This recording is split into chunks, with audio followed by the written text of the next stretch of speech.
where one man's actions would echo through the ages. A time when courage was measured not by the color of your skin, but by the fire in your heart. This is the story of Henry Johnson, a name that history nearly forgot, but destiny refused to let fade. In the blood-soaked trenches of World War I, where over 116,000 American lives were lost, an unlikely hero emerged. Standing at just 5'4" and weighing a mere 130 pounds, Johnson seemed an improbable warrior. Henry Johnson does not fit the stereotype of a war hero. He wasn't some brawling street fighter. Henry Johnson was a small man of stature. He weighed about 130 pounds soaking wet. Yet on a moonlit night in 1918, this unassuming soldier would perform a feat so extraordinary it would leave even the bravest men in awe. Outnumbered, outgunned, and facing certain death, Johnson made a choice that would alter the course of history. With nothing but a knife and an indomitable spirit, he stood against an enemy force of over 20 men. Johnson has no weapon on him except his bolo knife. He draws it and leaps at them like a 1980s action hero. He rams the blade through the skull of a German. The events that unfolded in those harrowing hours would earn him the nickname Black Death and set in motion a tale of heroism, injustice, and eventual redemption that spans nearly a century. When the dust clears, when the sun rises, it turns out that Johnson almost single-handedly has fought off between 25 and 40 Germans. Because of Henry Johnson's stubborn defense of the bridge that sent German soldiers running in retreat, the scrimmage was known as the Battle of Henry Johnson and would hit newspapers all over the United States. And this act of valor would earn him the nickname Black Death. But who was Henry Johnson? What drove this ordinary man to extraordinary acts of valor? And why did it take almost 100 years for America to fully recognize his sacrifice?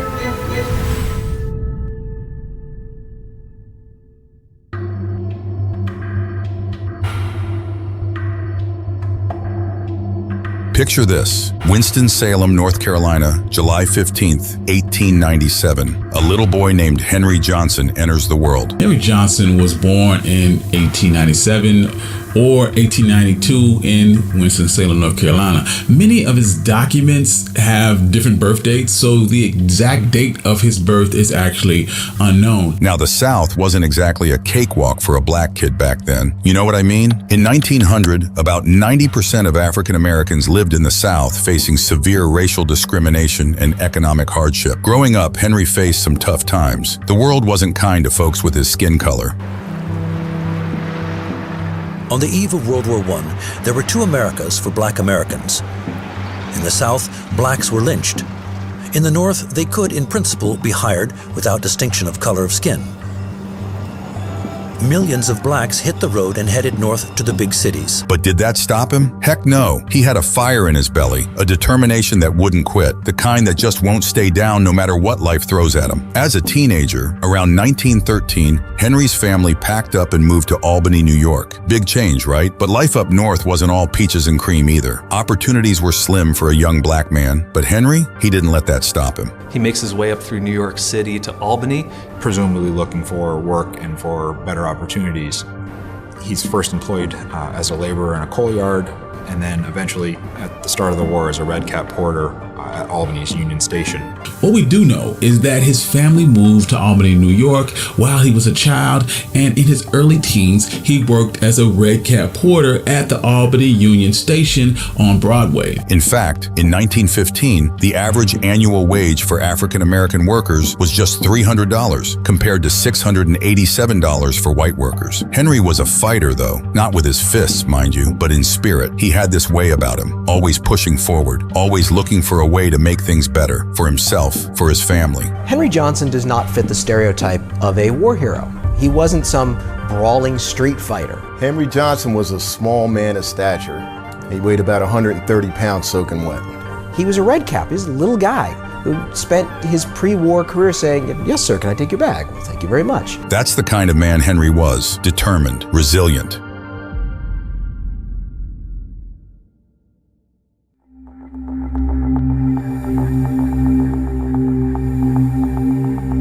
Now here's where it gets interesting. The year was 1917, and the world had descended into madness with World War I raging across the Atlantic, its tendrils of chaos reaching far and wide. In 1917, the United States declared war on Germany. At the time, before the Selective Service Act introduced conscription, African American volunteers were only allowed to join 4 all-black regiments in the Army and a few National Guard units. For Henry, this global conflict presented an opportunity he couldn't ignore, a chance to prove his mettle and fight for a country that often treated him as a second-class citizen. Despite his unwavering loyalty and dedication, Henry made his choice. On June 5, 1917, he took the plunge and enlisted with the 369th Infantry Regiment, better known by their fearsome moniker, the Harlem Hellfighters. In June, Henry Johnson and several African American men from Albany make the conscious decision to take the train down to New York City and join the New York National Guard. The 15th New York National Guard Infantry is the only African American regiment in New York State. And that was the precursor to the 369th, or the Harlem Hellfighters, as most people would know them as. This unit was something extraordinary, a group of men ready to fight tooth and nail, not just against the enemy, but against the prejudices that sought to hold them back. The Harlem Hellfighters were exceptional. They served an astounding 191 days in combat, longer than any other American unit in the war, their dedication and bravery shining through in the face of unimaginable hardship. Served for 191 days under fire, the longest deployment of any American unit during the war, but never lost a foot of ground, nor had a man taken prisoner. However, it's crucial to understand the context of their service within the larger framework of the U.S. Army at that time. Segregation was the norm. Black soldiers were often relegated to labor jobs, denied the opportunity to prove themselves in combat alongside their white counterparts. The black soldier had to prove himself, to show his worth, because it is put out that they're substandard performers. There were issues. The most obvious is, how can you fight for a nation that wasn't supportive or was not defending your rights? To which the only answer is, in a war about nothing, they were the only men fighting for something. The Harlem Hellfighters, however, stood apart from this unjust norm, their readiness for action and their fighting spirit setting them apart in a military still grappling with its own internal divisions. Johnson and the Harlem Hellfighters were trained at the segregated Camp Wadsworth in Spartanburg, South Carolina, and as you would expect, they did not receive the warmest welcome from the locals. The locals felt like it was their job to teach these black New Yorkers their place in Southern society. The Spartanburg Chamber of Commerce even filed a protest with the governor of New York, stating that the most tragic consequences would follow the introduction of New York Negroes from the North with their ideas into the community life of Spartanburg. And Henry, he was at the forefront. Standing shoulder to shoulder with his fellow Hellfighters, he embodied the unit's ethos of courage and determination. Henry's presence in the ranks of the 369th was a testament to his personal bravery and his commitment to proving that a man's worth is determined by his actions, not the color of his skin. This was the backdrop against which Henry's story unfolded. A tale of bravery, resilience, and the fight for recognition in a world that often sought to deny it, setting the stage for the incredible acts of heroism that were yet to come.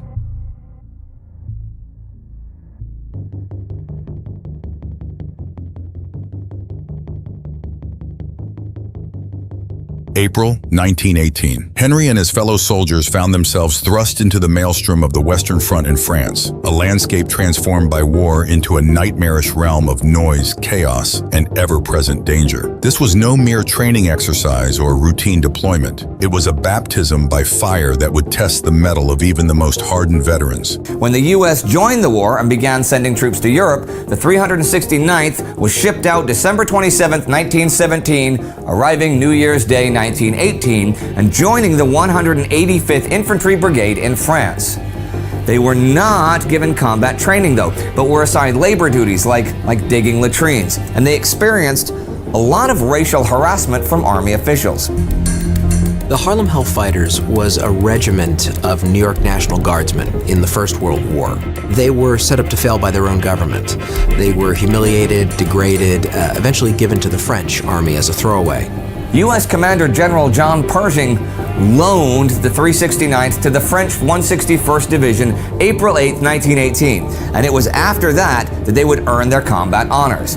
The unofficial reason for this loan was that some white soldiers refused to serve alongside African Americans.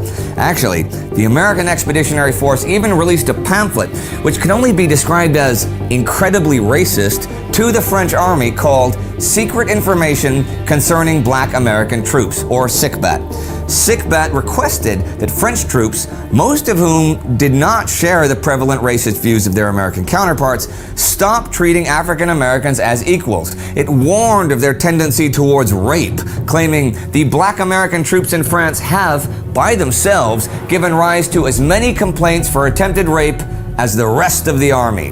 The pamphlet requested that the French not eat with them, shake hands with them, nor commend them too highly, as that would lead to them thinking themselves more important than they were, which could be harmful to American society after the war. The French army, for its part, just welcomed the reinforcements. The French gave them their helmets, their weapons.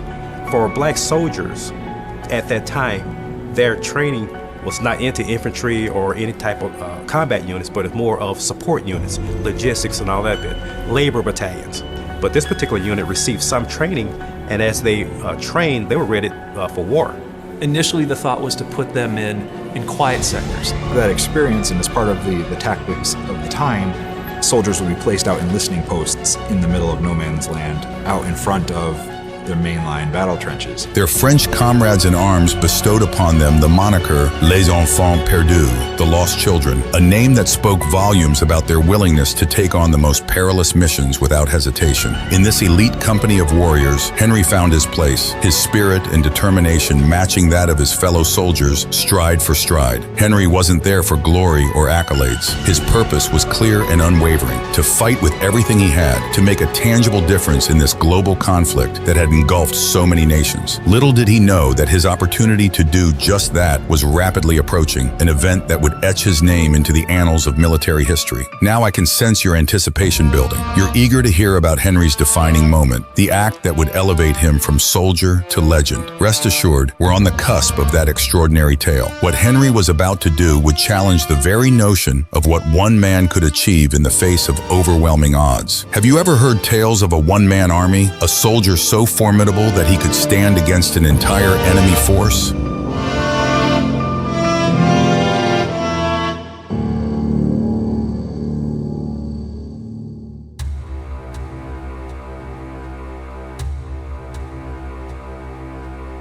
May 15th, 1918. It was a quiet night on the front with Henry and his buddy Needham Roberts on sentry duty. May 14th, that Henry Johnson and his fellow soldier, Needham Roberts, were in one of these listening posts. What you have is at about 2:30 in the morning. The two men stood guard at a small outpost near the Argonne forest, likely expecting another uneventful evening like so many before, unaware of the storm that was about to break upon them. And he found himself in no man's land with Private Needham Roberts manning a listening post. And Needham Roberts hears click, click, click. And he realizes somebody's cutting the wire. It's potentially a German raid. All hell broke loose. In the early hours, a German raiding party of at least 20 men emerged from the darkness, well-armed and well-trained. Henry and Needham found themselves grossly outnumbered and outgunned, facing a situation that would have made most men's blood run cold. Henry wasn't one to back down. Pinned down in their dugout, they lined up a box of grenades in case the Germans raided. He opened fire immediately, managing to take down one of the attackers before his ammunition ran out, at which point he began hurling grenades at the advancing Germans with fierce determination. Johnson threw a grenade, and the Germans answered with grenades and gunfire. Roberts turned back to help Johnson, but was hit by grenade shrapnel and badly injured. Johnson got him back to the dugout. They were outnumbered by 20 or 30 Germans advancing from multiple directions. Johnson ran out of grenades and took a few bullets, but carried on firing his rifle into the darkness. He continued until he accidentally loaded American ammunition into his French rifle, jamming it. The Germans were then on top of him, so he used his rifle as a club until the stock splintered. He took a blow to the head and went down. However, when the Germans tried to capture Roberts, he got up again and attacked with his bolo knife, his only remaining weapon. As the enemy continued their relentless approach, Henry made a decision that would etch his name into the annals of military history. He grabbed his bolo knife. Armed with nothing but this blade, Henry launched himself into the fray against 20 armed soldiers, a move that seemed more like suicide than strategy. What followed was a scene of such intense and heroic combat that it would later be described as the stuff of legend, with Henry slashing and stabbing his way through the German squad single-handedly. Overwhelmed, he saw that the Germans were attempting to try to take Needlehand Roberts prisoner, and the only thing he had left was a bolo knife, so he charged at the German soldiers before they could get a clean shot and stabbed one man in the head and the other in the stomach. The battle raged on. Reinforcements finally arrived. At this point, reinforcement had arrived, and Johnson had passed out after sustaining almost 21 injuries.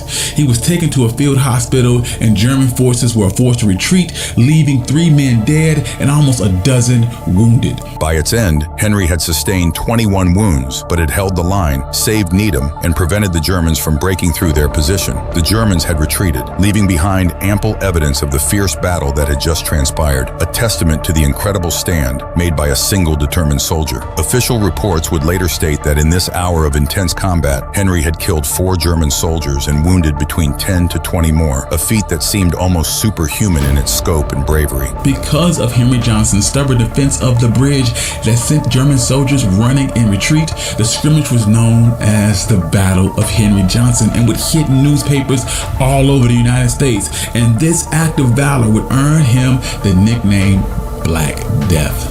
This was Henry Johnson, a real American hero whose actions that night would become the stuff of legend, inspiring generations to come with his unparalleled courage and indomitable spirit. Soon after, Johnson was promoted to the title of sergeant, and even General Pershing called Henry Johnson's actions a notable instance of bravery and agreed that he deserved credit.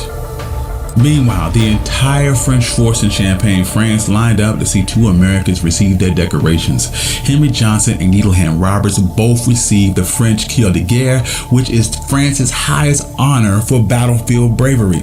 It was the first time the award had ever been given to enlisted American soldiers, and Henry Johnson's award even included the Golden Palm, which is a symbol of extraordinary valor.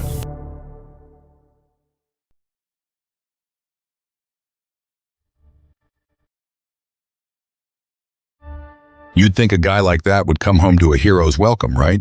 Parades, medals, the works. Well, life's not always fair. Henry came home all right. Henry Johnson and his fellow Harlem Hellfighters arrived home in February 1919, and they were celebrated as heroes. They were honored in a parade up New York's 5th Street. Thousands of spectators lined the route to watch Johnson lead nearly 3,000 troops in an open-air car towards Harlem. But even being heroes did not free these black soldiers from racism, and the 369th was only given their own parade because they weren't allowed to join the official victory parade alongside returning white troops.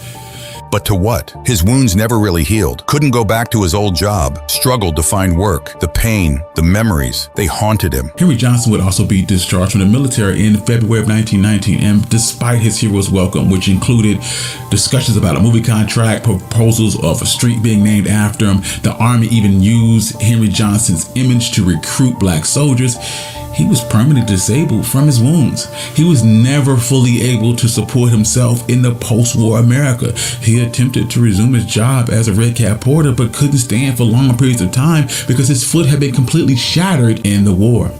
Although he was a hero, when Henry Johnson objected to the mistreatment of black veterans, he was denied his own disability pay. Sound familiar to any of you vets out there? In fact, studies show that about 30% of World War I veterans experience some form of psychiatric disorder, what we'd now call PTSD. Henry, he tried to speak out, told people about what he'd been through, about the racism he faced, but not everyone wanted to hear it. He tried to make a go of it, went on speaking tours, tried to tell his story, but it was hard. People didn't always want to listen. Post-war, he would do lecture tours around the States. On the tours, he was supposed to talk about the racial harmony in the trenches, a big lie.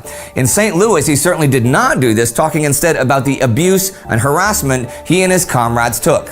Can you believe that? A war hero, branded a troublemaker for telling the truth? It wasn't easy for Henry. The world he came back to, it wasn't ready for him, wasn't ready to hear his story, to face the truth he had to tell about the war, about what it was like to be a black soldier, about the things he'd seen and done. And the pain, it never really went away. The wounds, both physical and mental, took their toll.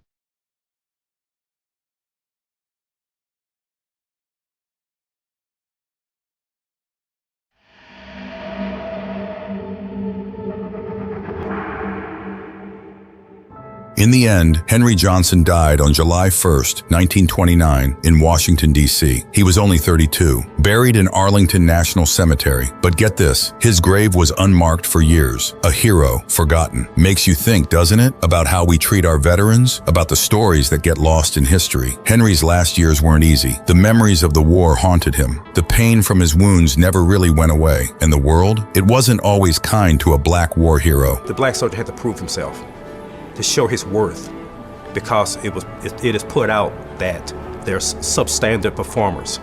There were issues. The most obvious is, how can you fight for a nation that wasn't supportive or was not defending your rights? To which the only answer is, in a war about nothing, they were the only men fighting for something. When you say you're fighting to make the world safe for democracy, that's almost meaningless to people who grow up with democracy and take it for granted. So when they were fighting for democracy, that wasn't a lofty ideal. That was real, and that was true for themselves and for their families and for their community. But one thing's certain, Henry Johnson left his mark on this world, even if it took the world a while to notice.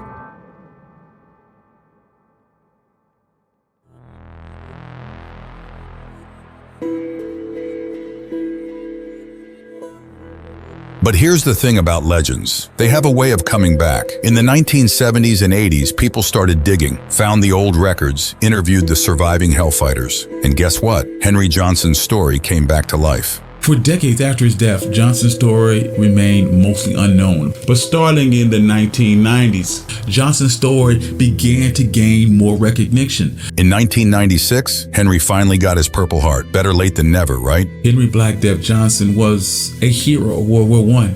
He joined the military to fight for democracy and to prove that African Americans deserved full citizenship. But even after his heroics and his crippling injuries, he couldn't escape racism or Jim Crow here in America. It took almost 90 years for Henry Johnson to get the full recognition that he rightfully deserved. But it didn't stop there. In 2002, he received the Distinguished Service Cross. In 2002, the United States Army awarded Johnson the nation's second highest military honor, the Distinguished Service Cross.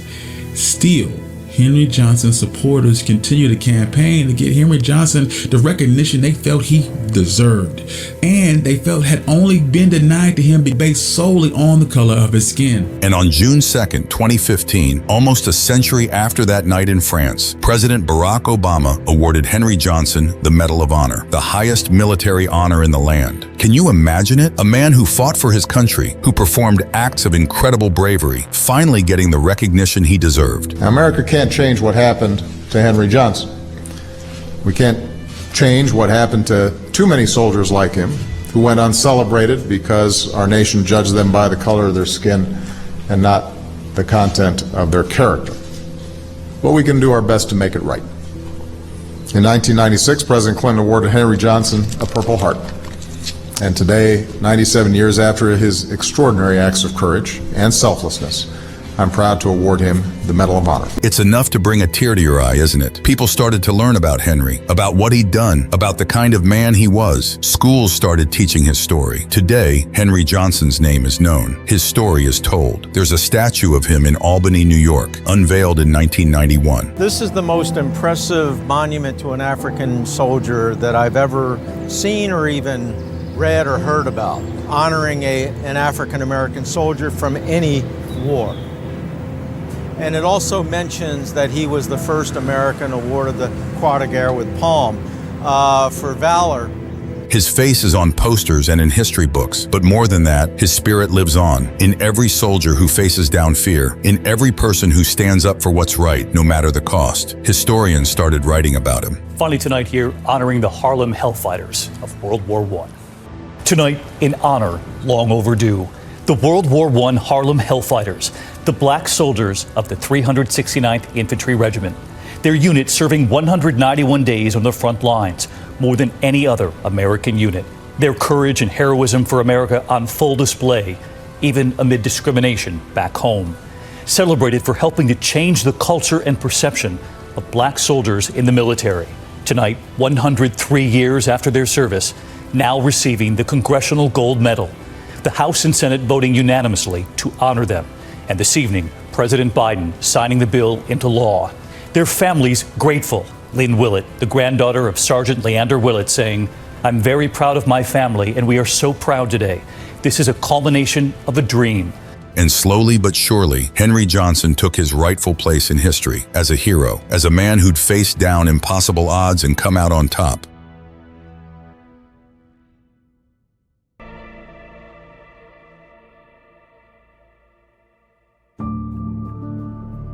So, there you have it, folks. The story of Henry Johnson, the Black Death. A man who faced down impossible odds, both on the battlefield and off. A true American hero. What do you think? Does Henry's story make you proud? Angry? Maybe a little bit of both? One thing's for sure. It's a story worth remembering. A story worth telling. Because heroes like Henry Johnson, they don't come around every day. So the next time you're swapping war stories with your buddies, remember to raise a glass to Henry Johnson, to the Harlem Hellfighters, to all the heroes who fought, bled, and died for this country. Because of their stories, they're our stories, and they deserve to be told. Henry Johnson, remember that name? It's the name of a hero, a man who showed us what courage looks like, what determination can do, what it means to be a true American. And that, my friends, is a legacy that will live on forever.